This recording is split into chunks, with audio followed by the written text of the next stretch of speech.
enough to stick her head inside. "Scarlett Ashford is here for you, Jay." She didn't hear any response, but clearly Jackson Grayson made one as the girl turned around and gestured her forward, opening the door for her. Scarlett stood, and then forgot how to breathe.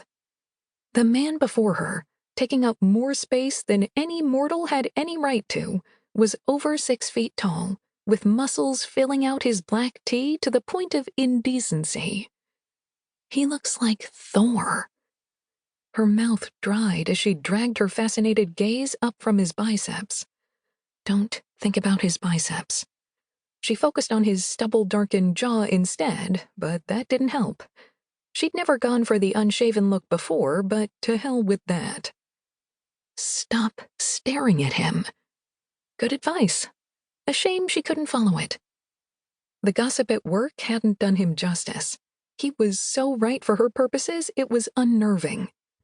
"I'll leave you to it, then," the girl said. Scarlett had completely forgotten about her. She tried to ignore Jackson's messy black hair, which brushed his collar, and failed. Thor's body, Loki's hair. Could it get any better? "Yeah, thanks, Ella." Yes, it could. Even his voice dripped with sin, dark and dangerous with a hint of deadly menace. Darts of pleasure stirred in places she'd almost forgotten she had. How was that even possible? They hadn't even touched, and she was more turned on than she'd been in ages. The click of the shutting door cut through her lustful thoughts. Pull yourself together. She was here on business. Jackson Grayson would never take her seriously if all she could do was drool over him. She slipped on the coolly polite mask she'd perfected in boarding school and stepped toward him. "Scarlett Ashford." His hand enveloped hers. His grip was firm, but the way his fingers brushed the back of hers was oddly intimate. He didn't appear to be in any hurry to break contact. "Jackson Grayson." Up close and personal, it was hard to breathe. His face was rugged perfection.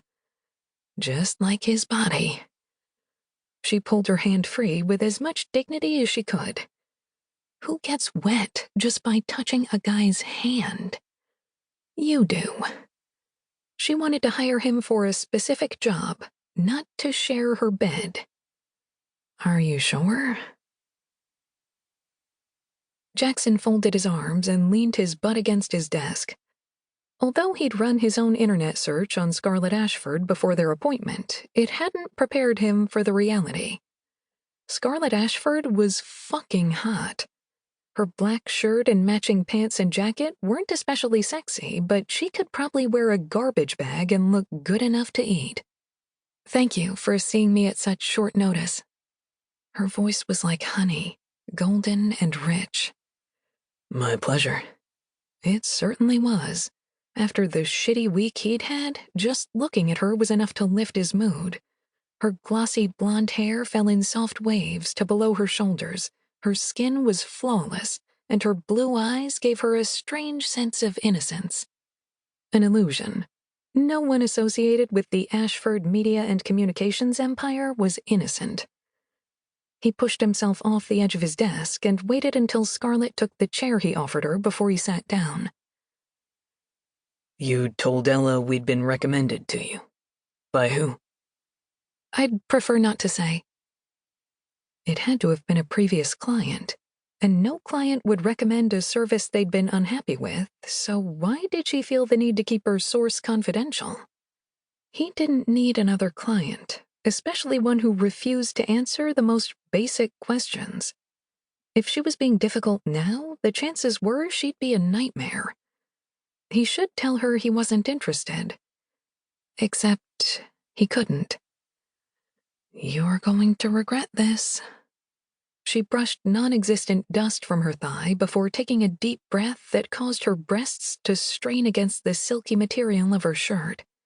It took him a couple of seconds to drag his gaze back to her face. She's a potential client. He didn't hit on clients, no matter how hot they were. "Mr. Grayson." "Call me Jackson." The tip of her tongue slid along her lips. He couldn't